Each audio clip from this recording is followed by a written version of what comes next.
ए इंसान, तू अपने परवरदिगार की तरफ पहुंचने तक खूब तकलीफ उठाता है, फिर तू उससे जा मिलेगा। अब जिसका नामा आमाल उसके दाहिने हाथ में दिया जाएगा, उससे हिसाब आसान लिया जाएगा और वो अपने घर वालों में खुश खुश वापस आएगा।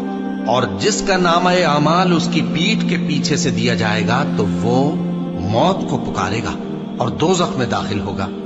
वो अपने अहलो अयाल ही में मगन रहता था।